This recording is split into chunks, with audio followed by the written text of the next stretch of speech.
কেমন আছো আপুরা সবাই? আমি আজকে তোমাদের সাথে একটু বেগুন ভাজা শেয়ার করব।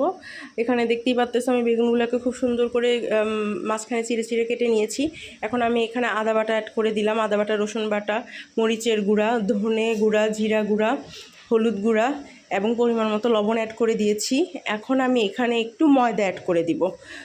তোমরা চাইলে ময়দার পরিবর্তে তোমরা এখানে বেসনও দিতে পারো। আর সামান্য একটু পানি নিয়ে আমি এখন এগুলোকে বেগুনের সাথে সুন্দর করে মেখে নিচ্ছি। অল্প সামান্য বেসন দিব বা সামান্য পরিমাণে ময়দা দিব, বেশি না। এখন আমি এগুলাকে তেলের উপর দিয়ে দিচ্ছি।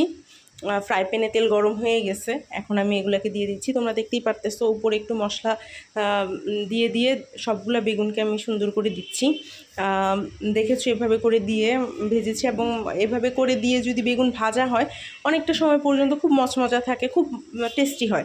এবং আমি আজকে এটা রিভিউ পেয়ে গেছি অলরেডি। আমার বাসার মানুষজন বলেছে যে খুব নাকি মজা হয়েছে, বাচ্চারা বলেছে, বড়রা যারা আছেন তারাও বলেছে। তো তোমরা এটা ট্রাই করতে পারো, অনেকটা লম্বা সময় মচমচা থাকবে এবং সত্যি আসলে খুব টেস্টি হয়েছে। আমি এভাবে আরও একবার ভেজেছিলাম, এটা আমার সেকেন্ড টাইম।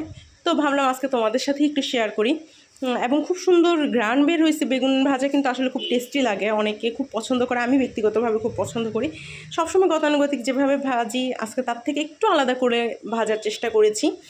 খুবই স্বাদ হয়েছে, তোমরা এটা ট্রাই করে দেখতে পারো, খুব কঠিন কিছু না।